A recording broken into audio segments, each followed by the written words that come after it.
Boa tarde, hoje gravamos à tarde o nosso nono Papo Cretino, com uma convidada para lá de especial. Ela tem até uma emissora de TV, vocês já vão conhecer. Eu falo diretamente do Solar dos Silva e vou falar com a Lu Maués, que fala de onde, Lu? Eu falo da Sacramento, da casa do Maués.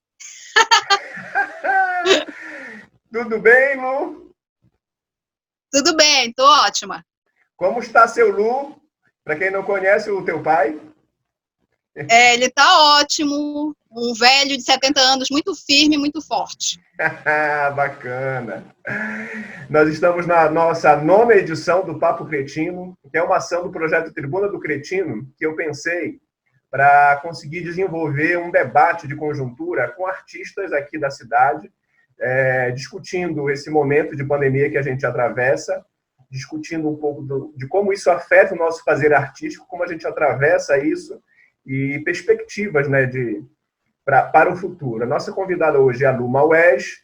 A Lu é atriz, palhaça e contadora de histórias, e eu não brinquei quando eu disse que ela é dona de uma emissora de TV, porque ela tem um canal, o canal TV Zitinha, né? Daqui a pouco ela vai falar tudo isso para a gente, mas eu gosto sempre de começar, Lu, perguntando da tua percepção do contexto que nós estamos vivendo agora, né? Nós temos 4 meses de pandemia que nós estamos atravessando, nos aproximamos dos 90 mil mortos no Brasil e aqui no Pará aproximadamente 6 mil mortos.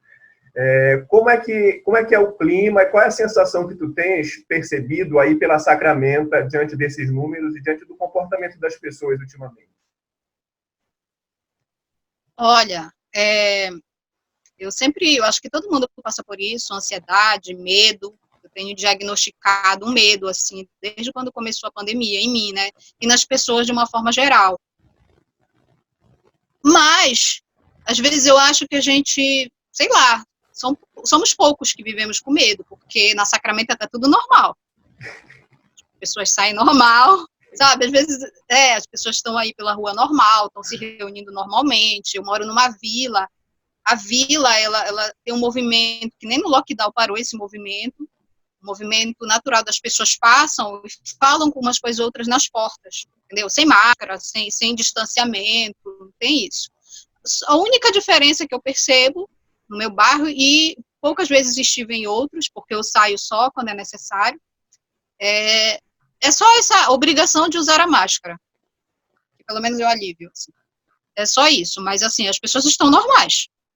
E quando a gente vê aí nas redes sociais, agora em julho está muito normalizado, assim, para as pessoas, nas praias, né? E isso, o que dá? Mais medo. Em mim dá mais medo. Mais ansiedade, mais preocupação, da coisa aumentar, da coisa continuar, da coisa persistir. Essa falta de consciência mesmo. A gente, nessa pandemia, ficou consciente do quanto o povo brasileiro é inconsciente. Sim. Ou não tem consciência. Ultimamente, eu não sei se tu tens tido essa sensação, mas ultimamente eu tenho tido a sensação com algumas pessoas que no início estavam muito disciplinadas com essa coisa do fica em casa, dessa disciplina toda, que é necessária, né? Mas ultimamente algumas dessas pessoas, que são pessoas esclarecidas, que são pessoas que têm um nível de conhecimento cultural das coisas, algumas dessas pessoas também, a pretexto de não, mas eu preciso espairecer, então eu vou a uma praia, ou então eu vou a um shopping. Tu tivesse essa percepção também, algumas pessoas do teu círculo social começaram a ter esse tipo de comportamento? Sim, tive com muitas pessoas, inclusive, não vou falar mal aqui da minha médica. Ela tá super relaxada. No começo ela teve uma grande preocupação, sabe? Ela se preocupou com a família dela, em cuidar de todo mundo. Agora ela estava em Salinas um dia desses. É muito louco isso, né? Então, existem as pessoas que nunca... Eu conheço realmente essas pessoas que não se preocuparam desde o início, tiveram isolamento, ficaram putos quando chegou o lockdown, que precisavam, e ficavam em casa para não ser preso mesmo, para não ser multado, alguma coisa assim, mas continua a mesma coisa, essas pessoas. Existem aquelas pessoas que estão se cuidando muito e agora relaxaram, e existem as pessoas que estão se cuidando, como a gente, assim, sabe? E que é o mínimo que a gente faz, na verdade. Bom, para a gente começar eu nem apresentei os tópicos, eu estou tão assim, bem à vontade contigo, que eu nem apresentei, eu vou apresentar aqui os tópicos que a gente vai discutir, tá? A gente está nas questões introdutórias ainda. Eu separei para a gente pensar e discutir. Pensar é conversar junto, né? 5 tópicos. Teatro na cidade antes da pandemia. O tópico 2 seria teatro de rua, palhaçaria e contação de histórias. Tópico 3, políticas públicas para o teatro em tempos de pandemia. O tópico 4, escola de teatro e dança nas suas relações de extensão e formação na cidade. E o tópico 5, teatro e interações virtuais. Tá? Para a gente começar a escorrer para o tópico 1, eu te pergunto quais foram os teus projetos que estavam em andamento e que foram interrompidos ali em março pela pandemia. Ok. Eu tive uma viagem, eu faço parte de um projeto que é a Barca das Letras, há 7 anos, como contadora de história, como palhaça, como atriz, como educadora também. E a gente estava indo para Macapá, a gente ia fazer uma viagem como esse projeto. Voltamos depois de uma pequena, longa jornada de internet que caiu.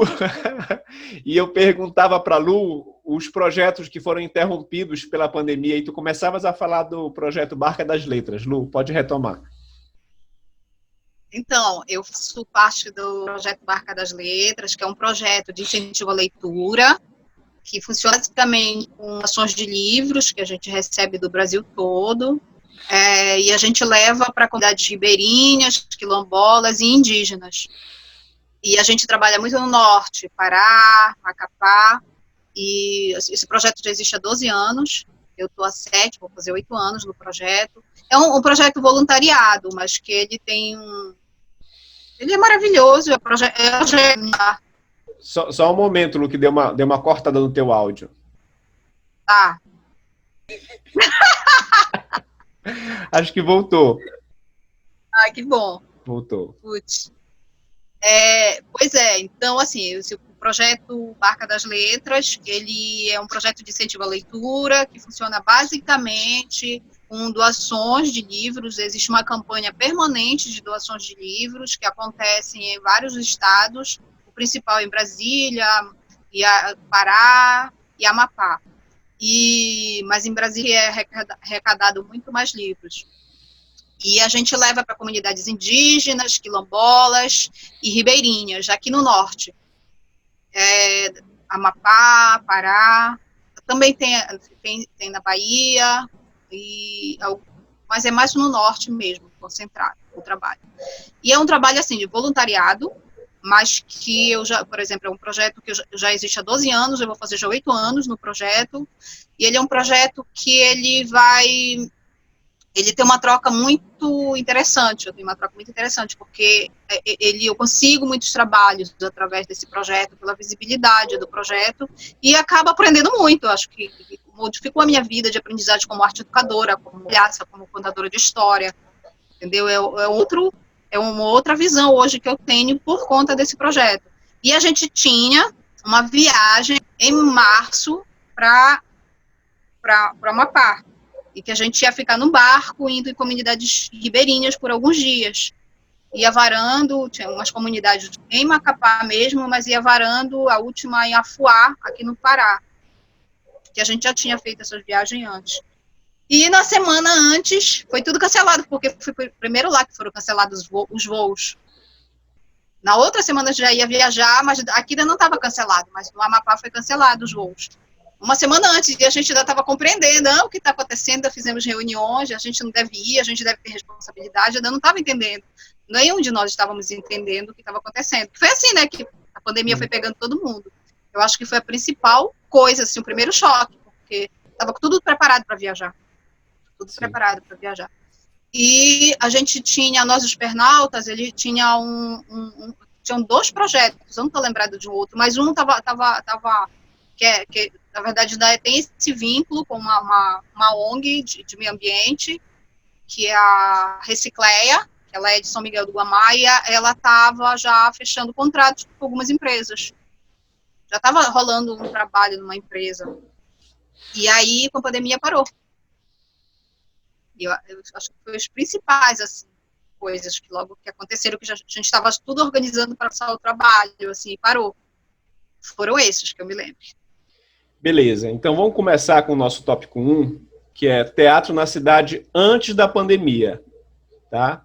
A gente falou do que foi interrompido, daqui a pouco a gente vai retomar o durante a pandemia, mas agora eu quero conversar um pouquinho no antes, porque nós somos da mesma turma da Escola de Teatro e Dança, que era um curso livre ainda, né? Nós fomos da turma do curso livre de formação de ator, ano 1999 e 2000, aquela turma da virada do século.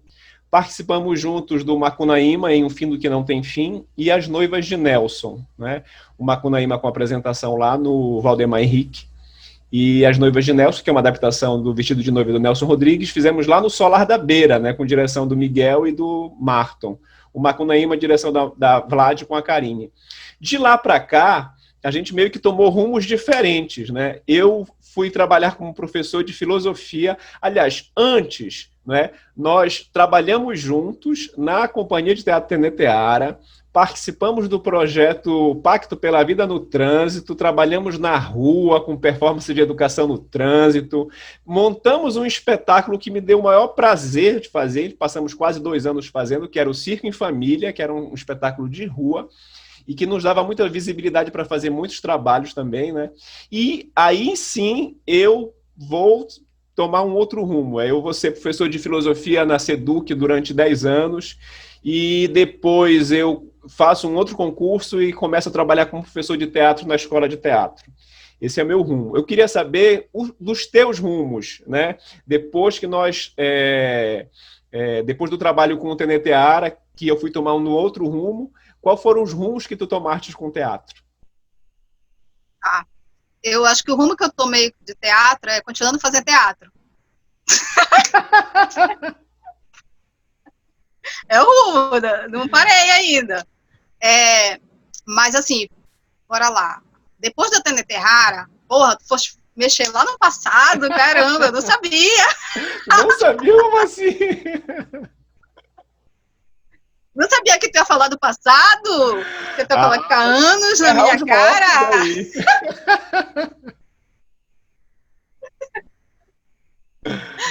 Então tá, algumas pessoas que vieram da Teneteara, o Johnny Russo, a Keila Zodrak, ela fazia parte, não. E a gente formou a Entre Atos Companhia de Arte. Então a Entre Atos Companhia de Arte, e aí ela teve movimento de várias pessoas que entraram e saíram também, ela durou 10 anos, a Entre Atos. Então nós tivemos assim uma vivência muito interessante na Entre Atos e na pesquisa em teatro de rua. Então a Entre Atos era totalmente voltada para o teatro de rua e tivemos várias montagens, vários espetáculos muito bonitos e pesquisas. Inclusive, tivemos uma bolsa do IAP sobre pesquisa em teatro de rua, que eu coloquei, que eu ganhei na época que estava na Entre Atos. E aí, durante os 10 anos da Entre Atos, que eu acho que dura olha, eu vou falar a idade, uns 23 anos, 24 anos, até 30 e poucos anos, assim, 10 anos, Maria. Isso é coisa da internet, né? Agora voltou. Tá. Mas tu estava falando da Entre Atos. Tá, Entre Atos, eu passei 10 anos na Entre Atos e nós passamos juntos, porque ela acabou, a Entre Atos, né, que eu saí da Entre Atos, a Entre Atos acabou. E a gente se dedicava ao estudo do teatro de rua.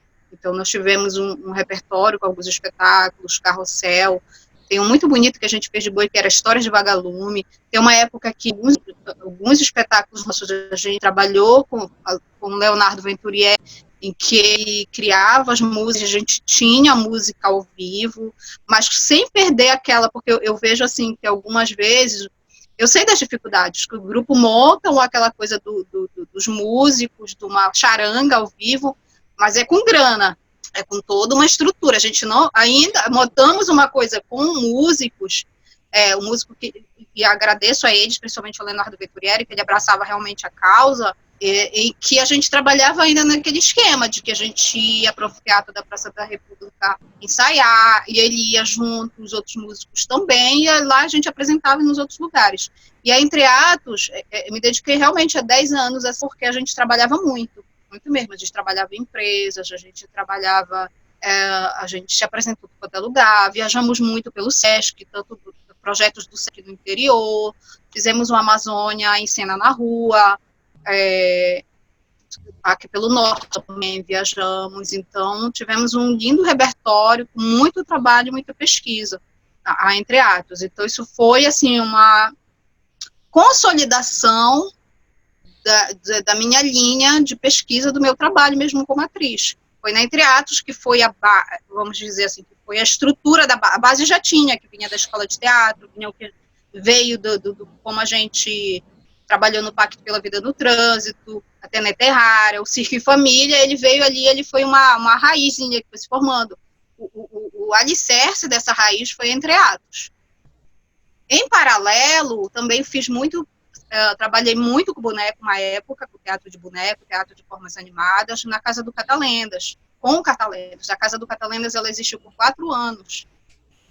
2 anos dele foi na Estação das Docas, que a gente tinha lá a Casa do Catalendas. Então, a minha eram educadores, contadores de história, e o teatro de bonecos, que era que eu focava no teatro de bonecos. Então, a gente trabalhou muito com isso. Eu e algumas outras pessoas, assim. Então, foram, assim, eu acho que 5 anos muito dedicada também ao teatro de formas animadas. Eu participei também de muitos projetos. E dentro da Entre Atos, assim, só para não perder, porque quase as coisas foram paralelas, né? Quase foram paralelas. Então, Casa do Catalendas, Entre Atos, projetos de pesquisa pelo IAP,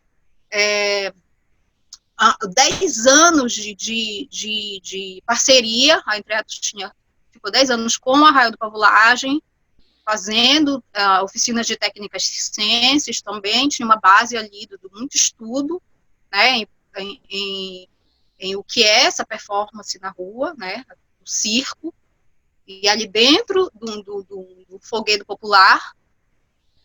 Também eu tenho uma parceria de milhões de anos, não sei quanto tempo vai fazer, 15 anos, com a Escola de Música, com a professora Josiele, que todo ano tem as apresentações, e aí eu faço teatro e teatro de bonecos, com ela nas apresentações de turmas infantis de violino.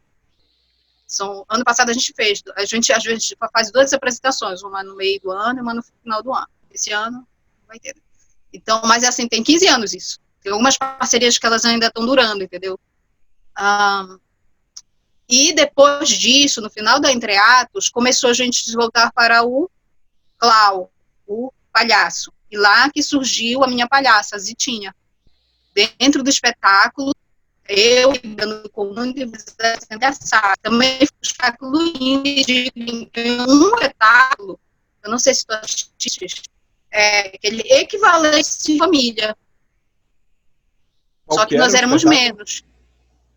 Eu aqui brigando com o mundo e vocês aí fazendo palhaçada. Eu acho que eu cheguei a ver. Eu acho que eu cheguei a ver uma vez no outro teatro. Nosso teatro. A gente tem uma gravação, depois eu te mando o link no YouTube, tá? Só para tu relembrares. E então o Circo Família já, eu aqui brigando com o mundo. Eu falo que é equivalente porque a gente ficou 2 anos com esse espetáculo. E ele tinha aquela pegada, aquela felicidade, aquela energia que envolvia circo e rua e grandes plateias e esse domínio dessa grande plateia. Um dia desse, alguns anos, eu acho que na Casa das Artes, no projeto, a gente estava falando disso, e o Nando Lima me lembrou desse espetáculo e de uma viagem que a gente fez no projeto dele lá para Marabá, e que tinham 300 indígenas, e a gente fazendo esse espetáculo, e eles estavam desesperados, assim, porque como tu, né, eles surgiram muitos indígenas, que era o que estava combinado, e eles estavam preocupados de como ajeitar isso. Aí a gente veio com espetáculos indígenas, entraram, se colocaram, foi muito lindo, assim, estava lembrando dessa experiência, foi muito lindo, realmente. Então, lá no Eu Aqui Brigando com o Mundo, vocês aí fazendo palhaçada, surgiu a Zitinha, e ela se criou, ela foi se formando, até que ela terminou entre atos, a Zitinha saiu, que eu falo que ela saiu porque ela estava agoniada, se sentindo presa nas amarras de uma dramaturgia, e ela precisava se soltar para viver outras aventuras. Então foi assim que a Zitinha também foi construindo uma história dela, que tem mais de 10 anos. Ou 10 anos. A Zitinha é desse espetáculo, né? Eu Aqui Brigando com o Mundo. Eu lembro dela nesse espetáculo, inclusive. Ela nasceu lá, é o nascimento dela. Tá, entendi. Entendeu? Aí ela sai e começa a fazer muitas outras coisas. Entre elas, esse projeto que já dura 7 anos. Porque se ela tem 10 anos, que é mais ou menos isso, preciso verificar essa data exatamente. É mais ou menos isso, ela já tem 7 na Barca das Letras, que ela começou a viajar. E aí, então, uma palhaçaria que vai para... Eu sei que a gente vai falar disso. Que vai para comunidades indígenas, ribeirinhas, quilombolas, e é uma outra coisa. Outro trabalho de palhaçaria. Entendeu? Uma outra coisa. Então, foi para aí, tô nessa... É isso que era o teatro antes da pandemia. E aí continuava fazendo projetos, tem muitos anos, mas muitos mesmo, na Casa da Linguagem, mais na Casa da Linguagem. Quase não dei aula no Curro Velho, foram poucas vezes. Muitos anos na Casa da Linguagem. Muitos. Sempre tem teatro e improviso. E muitos projetos. Lembrá-los é complicado. E fiz algumas coisas assim, né? Fiz trabalho com o grupo Gente, logo no começo do Gente, Águas de Mariana com a Keila, alguns projetos assim para a Caixa Preta, que foram bem complicados, mas assim, bonitos, bons de trabalhar. Legal. A gente já começou, de alguma forma, a falar desse nosso tópico 2, que envolve algumas linhas da tua atuação, né? Que é teatro de rua, palhaçaria e contação de história. Eu queria ouvir de ti um pouquinho sobre essa pegada do teatro de rua, que é quando tu dizes da entre atos, esse mergulho nessa linguagem do teatro de rua. Eu queria saber qual que é, começar por esse assunto, né? Por esse tópico, te perguntando qual é a tua percepção do teatro de rua que é feito em Belém, né? A gente tem um movimento forte de Paixão de Cristo, que é um teatro de rua feito dentro da igreja, né? E tem outras manifestações também de teatro de rua que parece que fica meio na invisibilidade, porque são muito... Me corrija se eu estiver falando uma bobagem, mas me parece que eles são muito pontuais, no sentido não de ser pontuais porque acontecem em pontos, né, esparsos, mas porque eles não... essa coisa da rua que pode acontecer em qualquer lugar, entendeu? Nesse sentido que eu estou falando de pontual, eu posso fazer em qualquer lugar, que é o teatro na rua, né? Então eu queria saber qual é a tua percepção dessa linguagem que é exercitada em Belém, pelos grupos e por essas manifestações outras que também nós podemos considerar e são, né, teatro de rua e na rua. Eu acho assim que via um grupo, tinha que comumente fazem espetáculos de rua. Eu acho assim que tem uma história que é uma história de Belém, né? Belém é o forte, que vem há muitas e muitas décadas, o teatro de rua. Depois vem essa construção, que também, em um certo momento, começa a acontecer com a contação de história, meio parecido, que é a falta de locais, e os grupos com essa, vamos dizer, com essa coisa ancestral de estar na rua, um grupo, por mais que ele seja fechado numa caixa preta, que ele faça mais trabalhos assim, mas eventualmente por estar em Belém, parece que a rua chama o grupo, e o grupo vai experimentar coisas na rua. Existe muito trabalho na rua. Talvez não com essa construção, vamos dizer, até fechada de uma dramaturgia, mas existe muita coisa que acontece na rua, nas periferias. Então, a gente tem muitos artistas de rua aí, a gente tem muitos palhaços, artistas que ficam nos sinais, artistas que fazem performance juntos, artistas que se juntam, vão fazer alguma coisa nas praças das periferias, e pontualmente nos centros. Eu acho que é mais pontualmente no centro, que através de alguns grupos bem faz, uns trabalhos muito bonitos. A gente teve um ganho, que teve o festival de rua, coordenado lá pelo Grupo Madalenas. A gente teve um ganho, que deu uma reunida legal, muitos artistas de rua, e muitos trabalhos até de grupos que tinham, eventualmente, no seu repertório um trabalho de rua, mas que também fica difícil de exercitar. A questão da rua exercitar que fica difícil, né? Exercitar. Tu faz aí faz uma temporada e guarda. Mas também acontece em lugares fechados, né?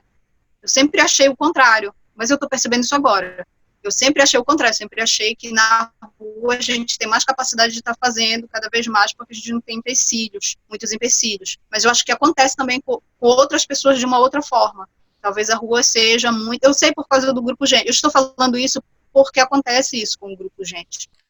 E agora eles têm realmente um repertório em que eles têm um espetáculo de rua, outros que é para caixa preta, e eles têm essas dificuldades de ir lá para a rua, de estar contemporados com aquele espetáculo, de estar na rua. Então, há uma dificuldade na rua, mas há muita coisa nas periferias que a gente não chega a ver. Entendeu? E tem essas manifestações, Paixão de Cristo. Eu acho que o Arraial do Pavulagem, ele tem uma coisa que tem uma performance que é de rua, tem o Alto do Círio, e essas coisas já são pontuais, né, dentro de uma coisa sensacional. Mas, tirando isso, tem dos grupos, apresentações, a gente ganha com o festival, parece que vai ter agora, mais um, não sei como é que eles estão fazendo agora esse festival, e muitas coisas que acontecem nas periferias. Só que parece que falta essa união. Uma articulação, né? Uma articulação para todo mundo se encontrar e poder estar exercitando mais. Existia um tempo em que a gente exercitava muito, e agora estamos com muitos problemas políticos, inclusive, né? Sim. Precisar toda uma burocracia para conseguir espaço no anfiteatro da Praça da República. A gente já conseguia antes, mas hoje em dia tem muita burocracia e alguns espaços, e aí isso vai dificultando. Eu tenho agora um tipo de policiamento estranho por aí. Eu já vivi isso agora, recentemente, também com o Grupo Gente, que a gente está começando o ensaio, a polícia já para, e demora para compreender o que está acontecendo, ela já vem mesmo para o embate, sem tentar entender, para proibir. Então, as coisas estão difíceis. Tá, aproveitando isso, Lu, eu percebo de uns tempos para cá, pelo menos há 3 ou 4 anos, pelo menos, uma movimentação diferente ali na Praça da República aos domingos. E aí eu falo isso pautado na experiência que nós tivemos juntos no Teneteara, né, do Circo em Família, de nós chegarmos, apresentarmos ali todo domingo. Essa era uma rotina para a gente, apresentar na Batista Campos, apresentar no domingo, não é? Já que tu falaste desse processo de repressão um pouco maior da guarda, da polícia, como é que está o encaminhamento de solicitação de pauta para esses espaços públicos? Na época era a FUNVerde, né? Agora não é mais a FUNVerde, é uma outra fundação. Como é que está isso? É burocrático? Não tem mais isso? Só são para eventos que vêm com aparelho de som grande, para eventos de empresas? Como é isso? Continua podendo, a gente, na Fumbel, solicitar espaço, mas com muita burocracia. A gente conseguiu pelo Grupo Gente, deu inclusive para ensaios, porque a gente foi abordado em ensaio, trabalhando, uma vez pela polícia, e estando com papel ali, mas assim, eles não, apesar de ter lá, da gente conseguir, ter que ir atrás e tudo, conseguir passar por toda uma burocracia que agora tem que levar os documentos, comprovante de residência, tudo que antes a gente levava o quê? Um ofício. Um ofício, né?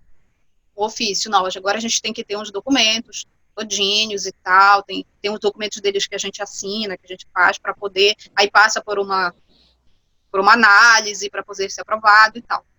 Mas deixa eu te falar uma coisa, do dia que a gente foi, eles não sabiam que era teatro de rua, e não sabiam que era o anfiteatro da Praça da República. E eles estão bem ali no final da José Malcher. Você está falando de entrar quem? na Praça da República. Eu estou falando do órgão, das pessoas do órgão que atendem as pessoas. Eles não sabiam onde era o anfiteatro. Não sabiam. A gente teve que explicar onde era. Então, assim... eu lembro disso agora. Essa informação, ela foi tão, assim, tragicômica que até o teu áudio travou, que as pessoas que administram não sabem onde fica o anfiteatro. É tragicômico, né? Mas continua, que eu acho que agora voltou. Tá, pois é, as pessoas que administram não... que a gente foi, que nos recebem, que recebem os documentos, que a gente conversa, que veio umas 3 pessoas, né, que vai passando para várias, elas não sabem, então com cada uma a gente teve que explicar, o teatro de rua, a gente faz isso, é teatro e tal, mas onde é que é? Porque quando falou em teatro, eles achavam que era no Valdemar Henrique, aí eles queriam mandar a gente para outro lugar. Não é aqui que consegue falta no Valdemar Henrique. Aí eu, não, gente, é teatro de rua, vocês não sabem o que é teatro de rua? Aí tem que explicar o que era teatro de rua, e a gente explicar onde é que ficava o anfiteatro da Praça da República. Isso foi mais cômico. Isso aconteceu, viu? Então, o que eu vejo é que não tem ninguém de teatro de rua pedindo pauta. Eu acho que a última vez que tinham pedido era o Fival, que o Léo pediu. Sim. Tinha pedido para noite lá, tal, e deve ter pedido para mais burocracia, porque teve que usar som, iluminação e tal, deve ter tido muito mais burocracia. A gente só queria uma pauta para apresentações no domingo, tá, os horários, sem precisar de nada, mesmo assim teve burocracia, e explicar, é difícil também para entender o que é o teatro de rua, e explicar para eles que a gente não precisa de som, né, que alguns grupos não precisam de um aparato, e que se é de dia não precisa de luz e tal. A gente tem que fazer o beabá para eles, desenhar realmente, para conseguir, mas ainda tem, a gente ainda consegue pauta. Tem que pagar uma taxa. Quando eles compreendem que a gente é isento, mas mesmo assim tu paga uma taxa de expediente. Como é? Taxa de expediente? Uma taxa de expediente, que é R$40 mais ou menos. E tu só pega pela internet. Sendo que tu tira essa taxa pela internet, a gente questionou isso também. Como? Se não é vocês que estão fazendo, somos nós. A gente que imprime o material, a gente que leva o material, e vocês não gastam nada. Então, como solicitar essa taxa? Aí é uma coisa muito profunda que eles foram explicando sobre taxas públicas, que vem lá do governo federal. Oi? Quanto é essa taxa? Mais ou menos R$40. Por apresentação? Por apresentação. Aí a gente tem que ter a esperteza de solicitar vários dias para ser no único papel. Entendeu? Entendi. E aí vale R$40. Isso assim, isento de não usar som e fazê-los entender que a gente não usa som, iluminação, essas coisas. E essas coisas tu paga, né? Mas dá para conseguir, mas tem que ter fôlego. Ter fôlego, ter jogo de cintura, ter paciência. Agora, falando ainda de teatro de rua, eu queria saber se tu consideras nós, os Pernautas, um grupo de teatro de rua. E aí eu gostaria de citar a trajetória também marcante de um grupo de teatro de rua, que foi o Cena Aberta, que fazia teatro de rua, né? Fazia teatro na rua, mas também fazia teatro de caixa, tendo à frente do Luiz Otávio Barata. E então eu queria te perguntar se nós, os Pernautas, tu consideras um grupo de teatro de rua, e se há outros grupos específicos na cidade que trabalham só com essa linguagem da rua.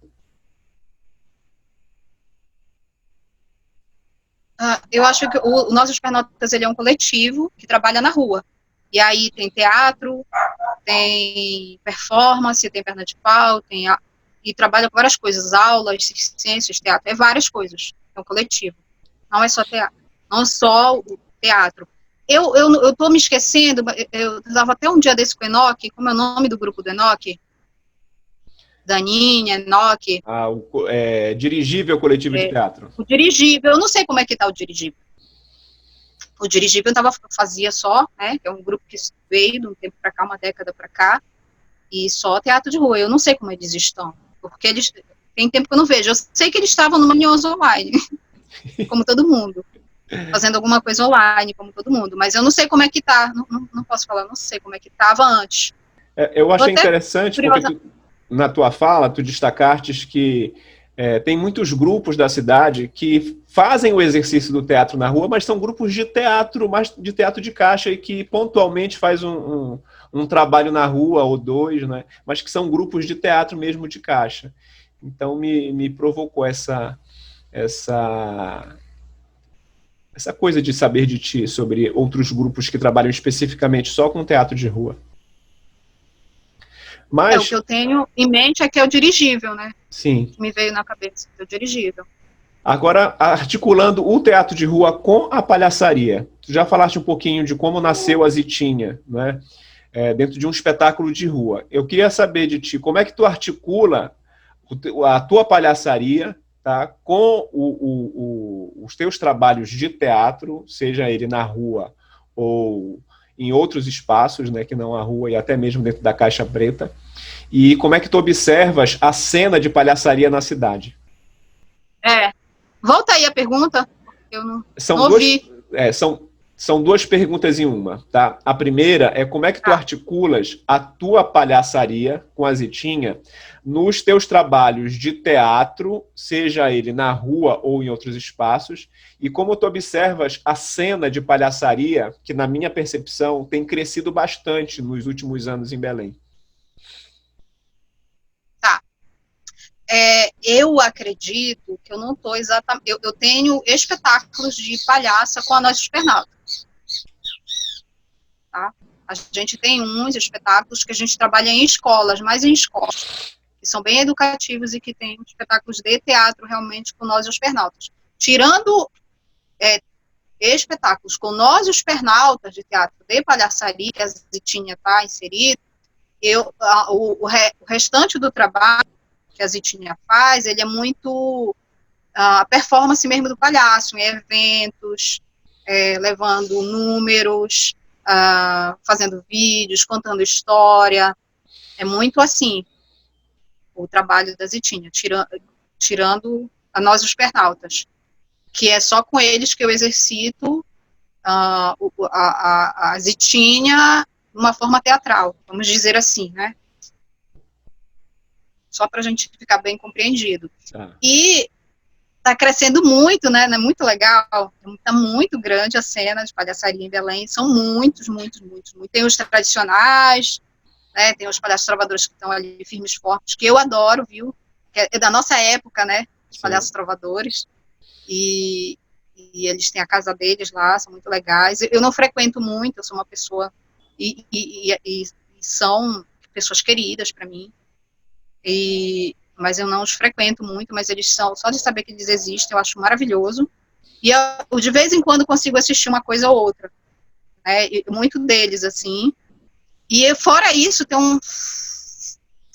um infinito de pessoas, né, eu vi um vídeo, um dia desse, que são palhaços negros, aí eu fiquei super empolgada de ver, e um monte de gente que eu não conheço, sendo palhaço, muito legal, então vai no Corvo Velho, tem uma galera palhaço. Então, a cena do palhaço, na verdade, no Brasil, da palhaçaria no Brasil, está crescendo muito. Consequentemente, aqui. E aí, o que é legal disso é que sim, vai abrindo, ampliando várias formas de se tratar, de descobertas da palhaçaria, né? Porque o que a gente tinha do palhaço? A gente palhaço tradicionalmente do circo.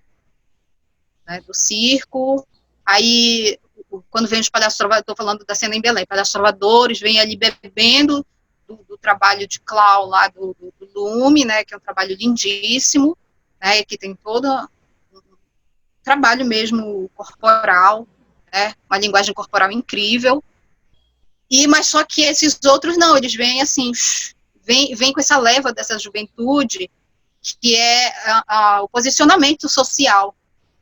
Eu vejo assim, os novos palhaços têm esse posicionamento social, sabe? Como os palhaços negros, sabe? Se reunir mesmo para fazer, para tratar e para se expor e para ter visibilidade. E está tá tendo uma articulação recente também com a palhaçaria feminina, não é? Alguns cursos Sim. voltados para palhaçaria feminina. Sim, isso é muito forte no Brasil. Tem em Brasília, é muito forte, tem uns movimentos muito fortes da palhaçaria feminina. Eu também sou muito... sempre não tenho tempo de participar, tenho que ser mais assim... É verdade. Esses últimos anos eu viajei muito, graças a Deus, com a Barca das Letras, a gente viajou muito, e tive muito fora, muito em outros lugares, assim. Mas pelo ofício, né? Isso que importa. Sim. Agora, contação de história, né?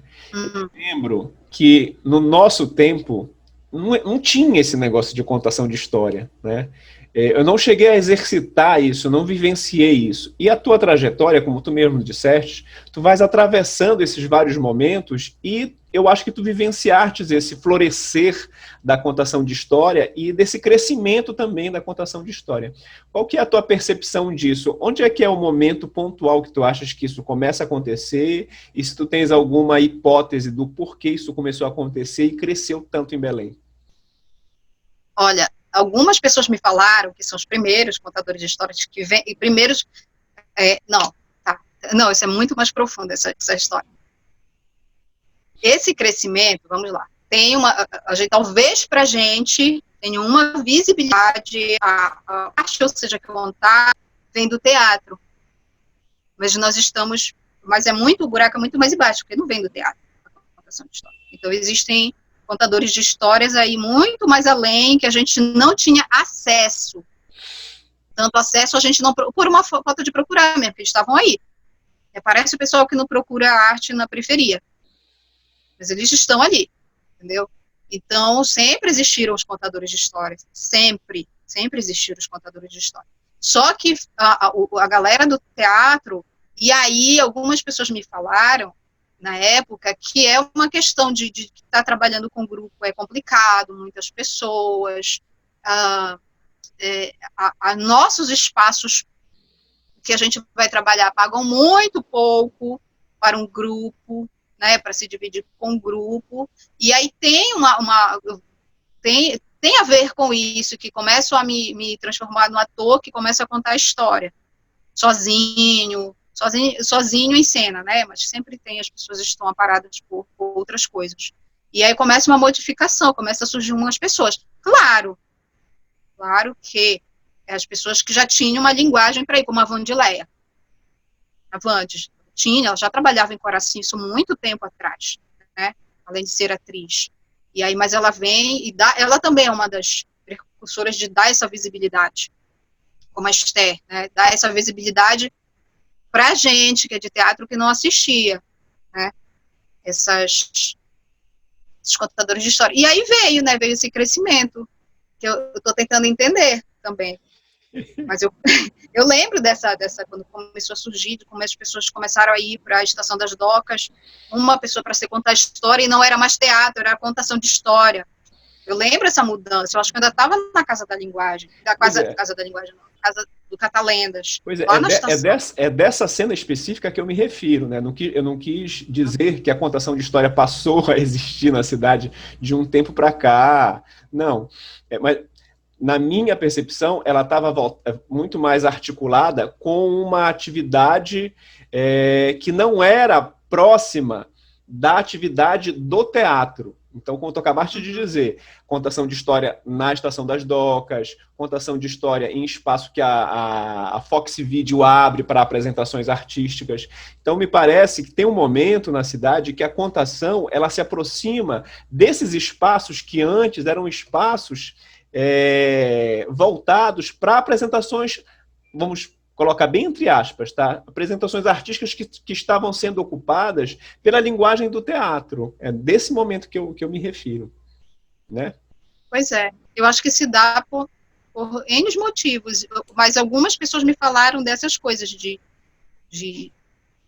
estar trabalhando com grupo é complicado, o nosso pagamento realmente é uma coisa, isso eu acho que é o mais forte, de tu alimentar um grupo e tu sozinho, né, na contação de histórias e tal, e criando essa linguagem mesmo do que é esse teatro, essa pessoa de teatro que vem aqui beber na contação de história e começa a construir. Eu não passo por esse viés, né? Eu estou no outro viés, então eu assisto meus clubes. Problema de novo com o teu áudio. Oi. Volta.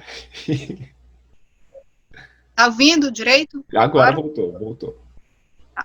Então, eu acho que a gente começa a ver esses espaços e as pessoas começam a ver essa contação de história vindo nesses espaços por essas pessoas que antes estavam ali com seus grupos fazendo teatro, e aí começam a ver que é bom, né? Que é muito legal, né? Que é uma linguagem muito acessível à criança de várias idades. E aí começam a surgir as outras pessoas que já estavam contando e ver que abriu esse espaço para essas pessoas que já estavam contando nas suas escolas, em outros espaços, que não eram esses espaços que antes, né, só era, vamos dizer, outros tipos de arte do teatro, e aí começa a abrir.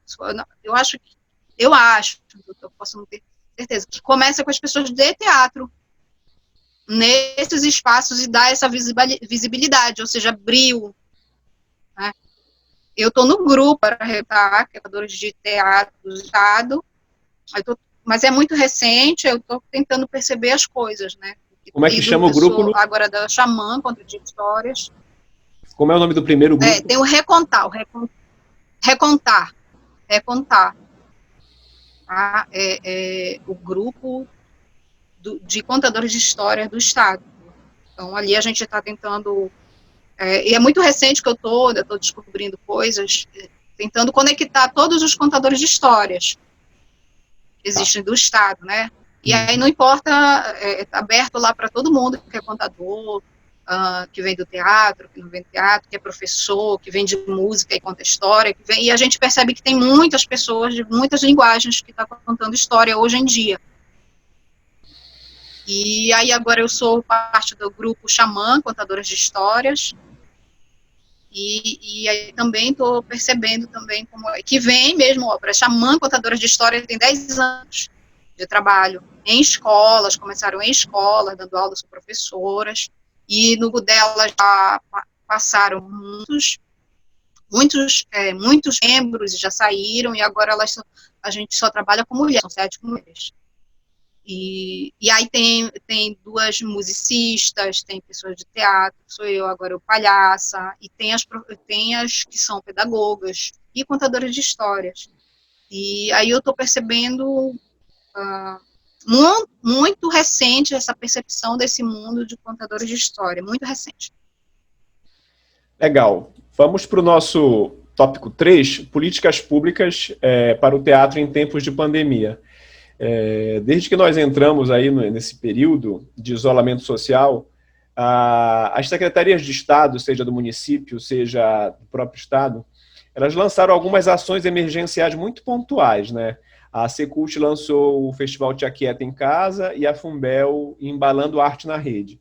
Tu chegaste a participar de algum desses editais? Tivesse algum envolvimento? E se sim... Eu participei do... De qual? Do Te Aquieta em Casa. Qual que é a tua avaliação dessa ação? Olha, eu vi uma amiga minha falando do Facebook, e o certo mesmo, nas políticas públicas, culturais,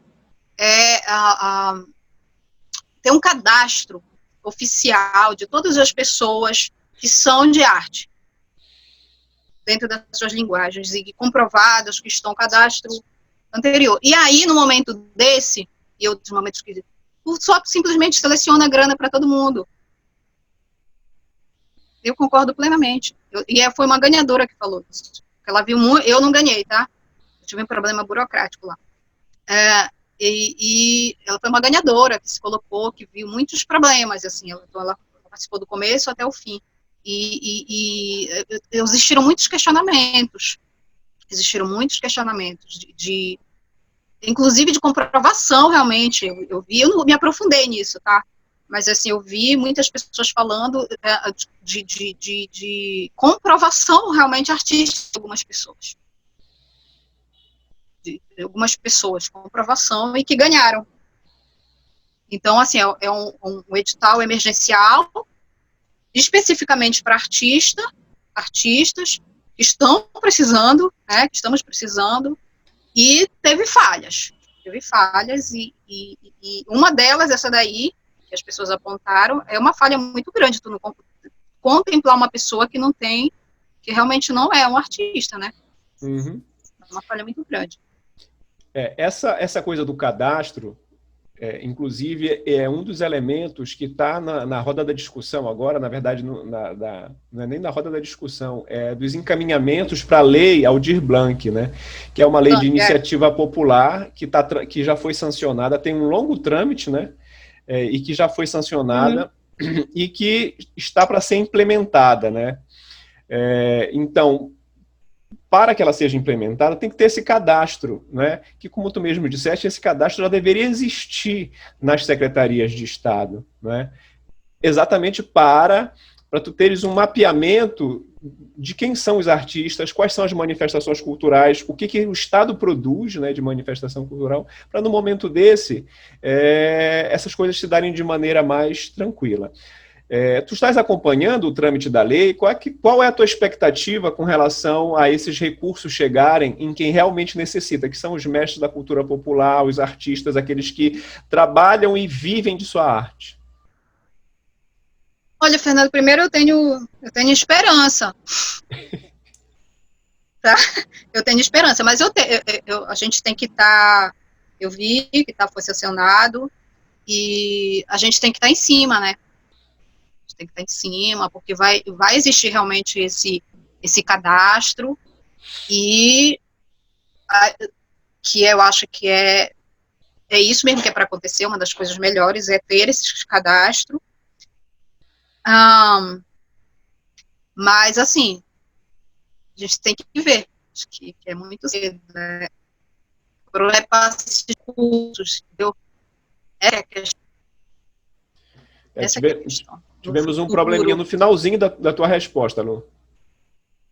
A gente tem que ver porque onde é que vai chegar, como é que vai chegar esses recursos. Ah, tá.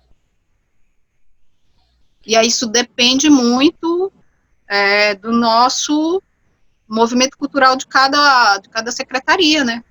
Da nossa administração, realmente, das nossas secretarias, de cada estado, de cada município. Certo. Falando um pouquinho nesse assunto ainda de políticas públicas, a atual gestão da Secult, ela já tem um pouquinho mais de 18 meses, né, à frente tendo a Úrsula Vidal, né? Nós viemos de um período antes da Úrsula, de quase 16 anos com o Paulo Chaves, com aquela política cultural dele, que era uma política elitista, excludente, né? E que estava voltada muito mais para determinados segmentos artísticos, né? Que ele consideravam que eram segmentos de mais valor e de maior e de superioridade mesmo, nessa visão bem elitista. Mas depois da saída do Paulo Chaves e os 18 meses à frente da Úrsula, tu já consegues ter algum tipo de percepção, de mudança, de avanços, ou é um processo que a gente está construindo ainda? É um processo que a gente está construindo. Tem um movimento que é descentralizador, que vai muito para os municípios, isso é muito, muito importante. A Secretaria de Cultura realmente chegar em lugares que a cultura nunca chegou, a Secretaria nunca chegou, e eles estão tentando descentralizar, estão indo, mas, assim, são muitos problemas, eu acho, nessa administração, e aí, justamente, estão passando esse ano essa pandemia, ainda confrontando o nosso governo federal, né? confronto com o governo federal de uma maneira sem nenhum apoio. Hoje, agora, é muito recente, agora que está aberto os editais da Funarte, sabe? Agora que tem lá o Respira Arte, que eu até vou me inscrever. Estou me inscrevendo agora para o Respira Arte, da Funarte, que é, agora que está tendo, depois de quase metade, 5 meses de pandemia, alguma coisa do governo federal para nos auxiliar nesse momento, para emergenciar uma emergência que está atrasada. Então, eu acho que a gente tem que esperar, mas já tem umas melhoras, né? Sim. No pensamento. Tem umas melhoras no pensamento, descentralizar, sair daquela coisa elitizada que era do Paulo Chaves. E eu tenho, sim, muita esperança na lei. Eu tenho muita esperança. Essa lei que ela vai trazer uma modificação e a gente estava precisando disso em tempo. Agora, Lu, e a Fundação Cultural do Pará? Né, tu disseste que tu tem uma passagem pela Casa da Linguagem, trabalhou pela Casa da Linguagem. Tu observas alguma mudança? Porque a Fundação Cultural do Pará, ela agrupou a Casa da Linguagem, a Casa das Artes, o Curro Velho, Centur, bibliotecas, né?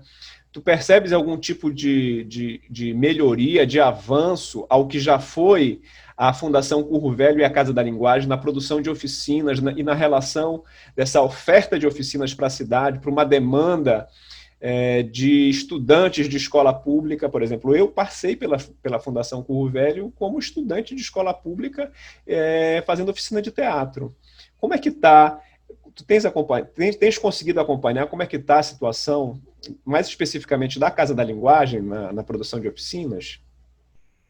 Eu não estou conseguindo acompanhar, ano passado eu não consegui, mas tem uns 2 anos que eu não estou dando aula, mas eu sei que nessa nova gestão do Helder, que ele colocou, não está sendo difícil, assim, as oficinas do passado quase pararam, né, teve até um ato, e diminuíram muito as oficinas, tanto no Curro Velho quanto na Casa da Linguagem. São os espaços, assim, que eu mais conheço, né. Então, teve quase para dizer, iam quase acabar o Curro Velho. Estavam acabando. Então, realmente, não houve nenhuma melhora na ação no governo Helder. Certo. E agora não sei se vai acontecer, né? Certo. Vamos para o nosso penúltimo tópico, Lu. Escola de Teatro e Dança na sua relação de extensão e formação na cidade. Nós comentávamos ainda há pouco dessa coisa da palhaçaria que a cada ano cresce, não é? E uma das iniciativas que eu acredito que fortaleceram muito essa cena, ou que inaugurou essa cena em Belém, é a iniciativa do professor Marton Maués, dentro da escola, com uma disciplina que, eu não sei como é que a disciplina chama exatamente agora, mas começou com uma disciplina que chamava CLAU, do curso técnico. Essa disciplina, ela está dentro da licenciatura em teatro também, e essa disciplina, ela tem semeado bastante coisas interessantes no campo da palhaçaria, né? Então, eu observo que a escola, ela consegue, de alguma forma, fazer essa relação com a extensão com algumas linguagens de maneira mais... que dá para a gente perceber isso de maneira mais clara, né? Como no caso dessa ação do Marton. Como é que tu observas a Escola de Teatro e Dança como uma ex-aluna, 20 anos depois? Como é que tu observas o papel dessa escola na sua relação com o teatro que é feito na cidade? Muito forte, muito forte. Eu vejo muitas pessoas que saem, que tem um movimento muito forte, até no campo da palhaçaria, que foram as pessoas que passaram pela escola de teatro, passaram por essa disciplina do Marton, e aí estão aí produzindo, estão aí se multiplicando. E não só eles, não só a linguagem da palhaçaria, as outras linguagens. A gente vê um movimento muito grande de artistas de teatro e de outras linguagens, inclusive de dança, por aí, produzindo muito, e que vieram da escola de teatro. Então, eu vejo só crescimento. Eu vejo só crescimento, muito crescimento.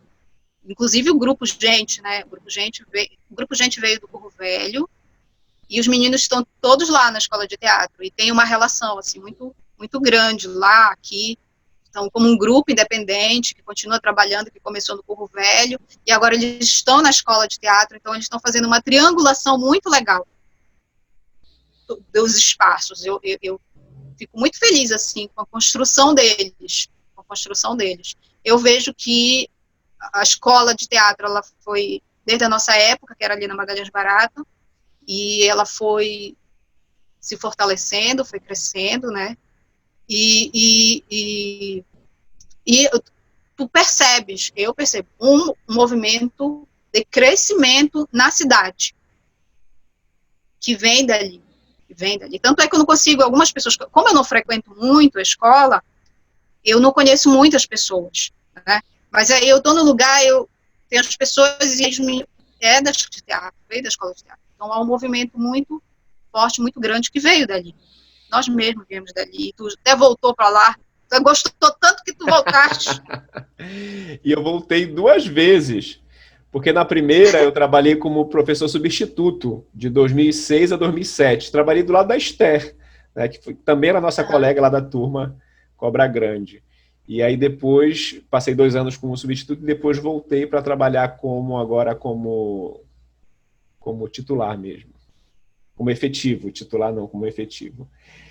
Lu, indo para o nosso último tópico, teatro e interações virtuais, né? Eu tenho sempre provocado os convidados a pensar sobre essa questão da presença teatral, nesse momento em que temos que manter a distância por uma questão de saúde, né?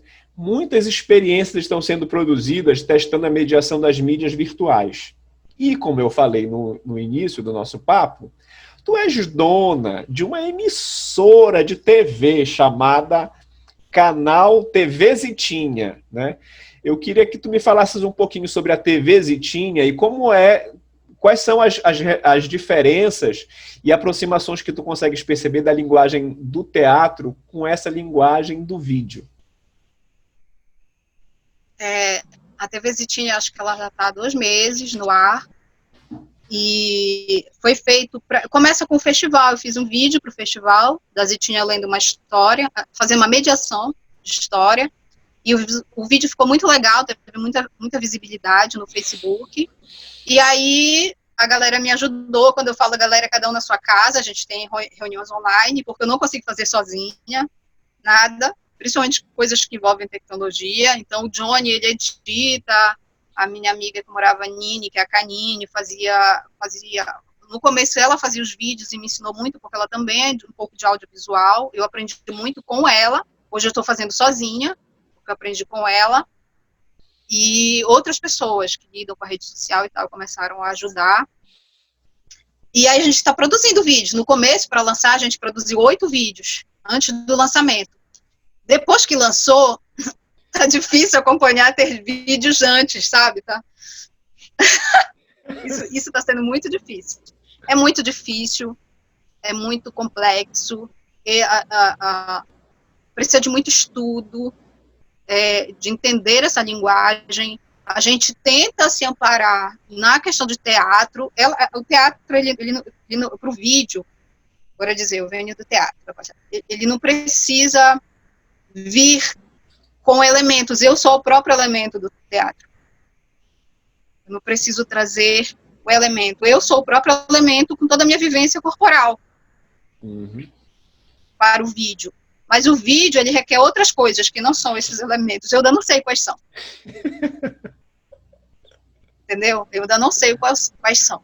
Eu estou numa descoberta. Inclusive, eu estou numa fase da TV Zitinha, que é uma fase de transição, que os vídeos, que as pessoas vão perceber. Os vídeos, eles têm uma característica até aqui, e aí eu fico observando as crianças que eu tenho, né? Porque ele é um canal que é infantil, as crianças que eu tenho, e percebi coisas, e aí eu vou modificar, vai ter uma linha que vai ser modificada, né?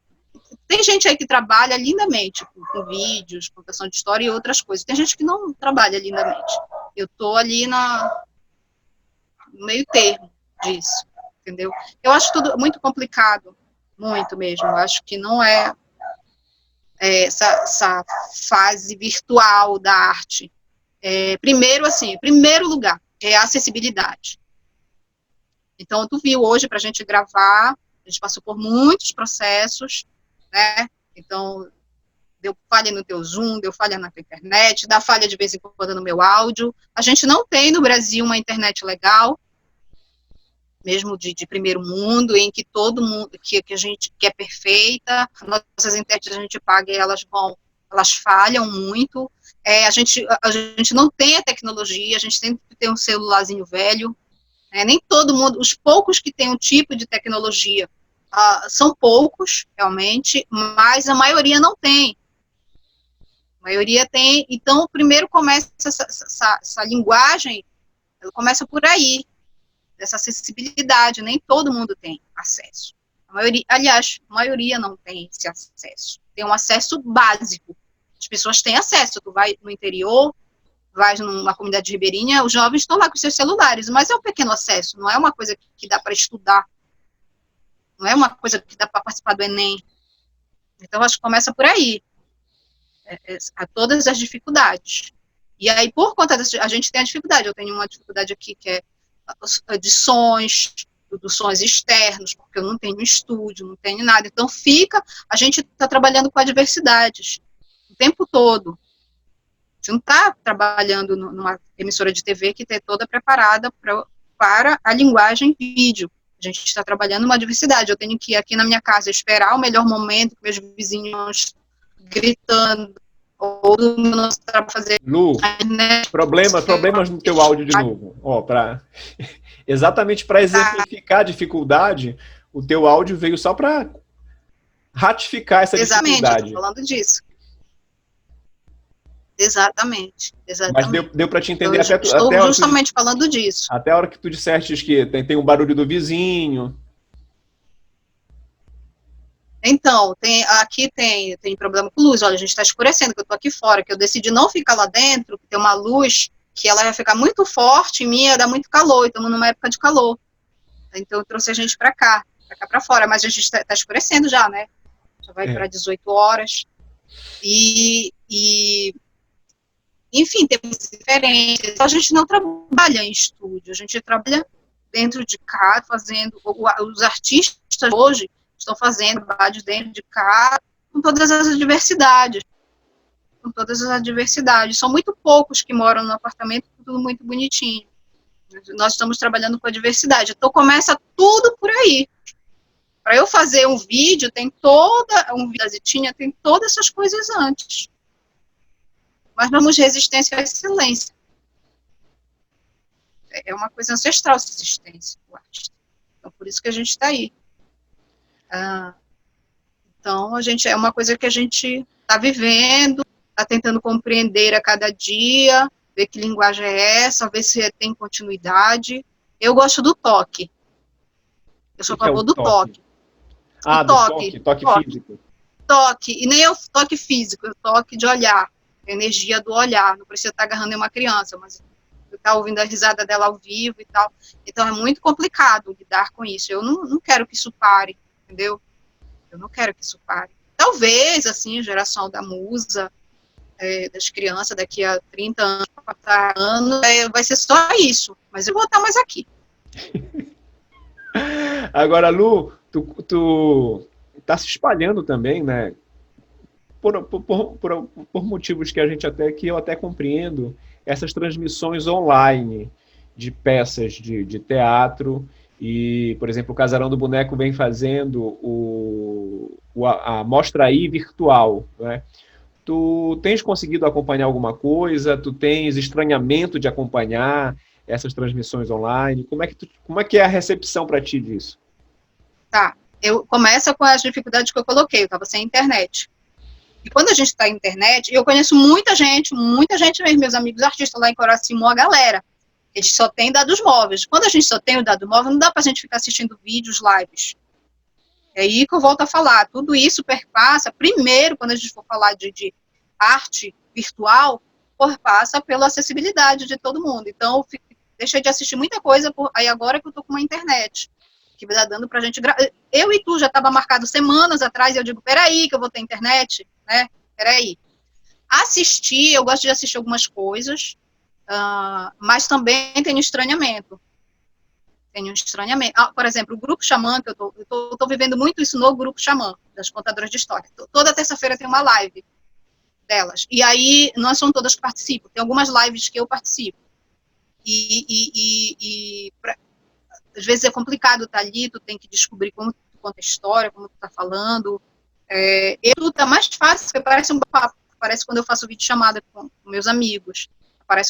Mas assim, quando tu e a tela ali, tu contando história para a tela, é um pouco complicado. Então, para mim, é um pouco complicado a contar história. E ver também, Eu vi um espetáculo muito lindo do Enoque, por isso que eu lembrei dele, que é até de iluminação, que faz parte lá do mestrado dele, resultado. Achei muito lindo, eu até fiz muitas imagens, achei muito bonito, mas senti falta de estar presente, sentindo o cheiro, que ele mexe com o verde, com a planta, com a terra.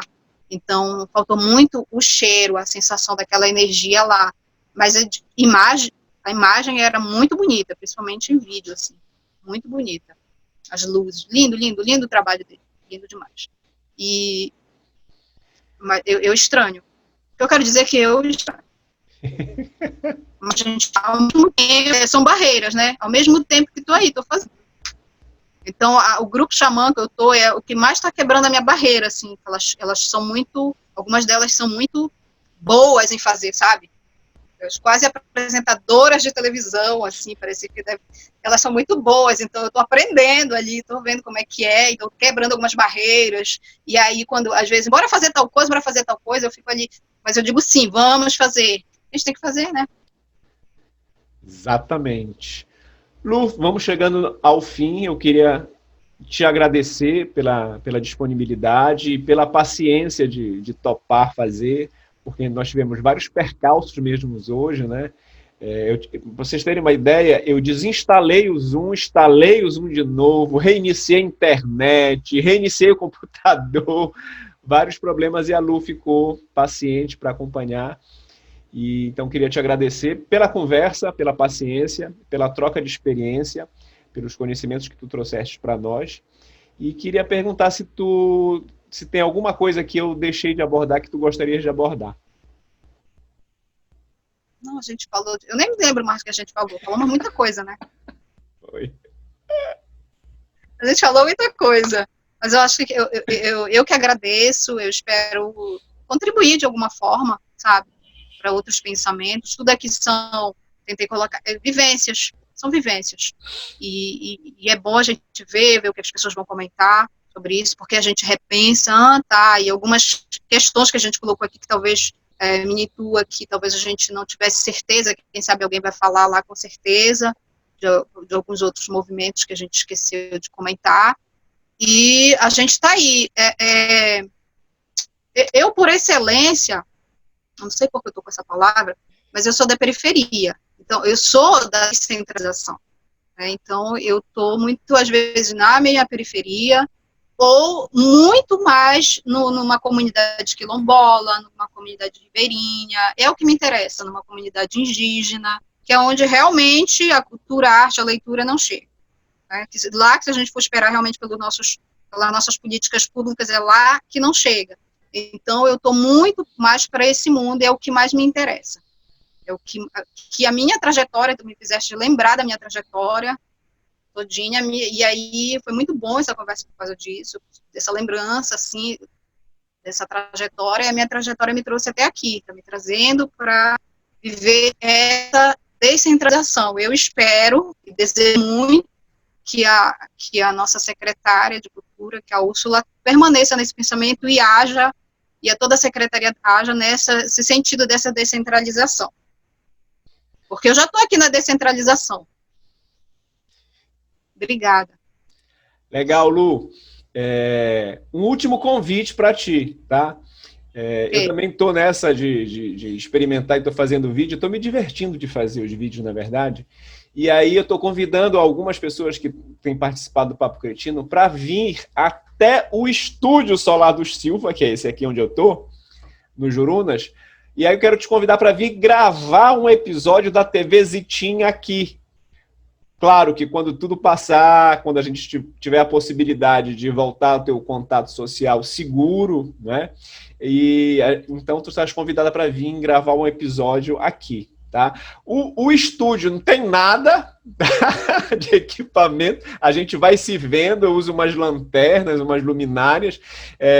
O Michel usou um termo que eu gostei, que é a estética da precariedade. Eu uso a estética da precariedade. Tem algumas coisinhas, um pisca-pisca que eu uso, mas a gente vai dando um jeitinho. Então, tu estás convidada, assim que for possível, a gente grava isso aqui. Topas? Eu topo. Na verdade, eu ia te fazer essa proposta, porque quando eu puder sair, tá saindo mesmo, eu vou pedir para algumas pessoas que produziram muito bem, porque disso tudo tem uma coisa que eu esqueci de falar, nem todo mundo, que eu tô falando da meu estranhamento, das minhas dificuldades, que eu não sou, né, dessa coisa do vídeo, nem todo mundo é como tu, né, faz os vídeos maravilhosos. Nem todo mundo, entendeu? Tem gente que veio, realmente, para estar no vídeo, então, descoberta aí, né? Descoberta, nem todo mundo. Então, para mim é difícil. Para ti não é, mas para mim é. Não, mas para mim não é, porque para mim é uma galhofa. Eu faço uma galhofa. Claro que tem alguns, por exemplo, o vídeo que eu fiz em homenagem ao Padre Bruno, né, não é uma galhofa. Né? Tem o vídeo que eu fiz em homenagem ao Moraes Moreira. Daqui a pouco eu estou publicando o vídeo em homenagem a Cleide Moraes, que é uma jurunense que, né, nos deixou no último domingo pela aquela fatalidade, não, pelo acidente criminoso de trânsito, né? Mas, tirando esses que são homenagens, mesmo assim eu faço assim despretensiosamente, nesse sentido que eu falo que ele é uma galhofa, porque ele é despretensioso. É mais para me divertir mesmo, então... Parece o teu DES no Marton Maués, na nossa época, na disciplina do Marton. Como é que é? O teu 10 na disciplina do Marton, na nossa época. Eu tirei 10 no Marton? Tu tiraste 10, porque tu treinou despretensiosamente. Tu lembras disso? Quero dizer que eu não lembro disso, mas que se tu fores pegar... tudo é um exercício, né? Tu fores pegar os primeiros vídeos que eu fiz, tu vais ver que são vídeos bem rudimentares mesmo, e a gente vai aprendendo a filmar, vai aprendendo a mexer com uma luzinha, mas tudo é muito precário mesmo, né? E é tudo por diversão mesmo, né? Para ocupar a cabeça e para trazer, de alguma forma, uma discussão ou entretenimento para as pessoas, mas sem dúvida nenhuma é para me ocupar e para me divertir. E se isso tem divertido as pessoas, também é legal, né? Porque eu acho que contribui de alguma forma. Mas tu tá convidado então, Lu, vamos fazer. Tá, eu vou, obrigada. Vou mesmo. Beleza, beijo. Lu. Merda para nós e Evoé. Merda. Beijo. Beijo.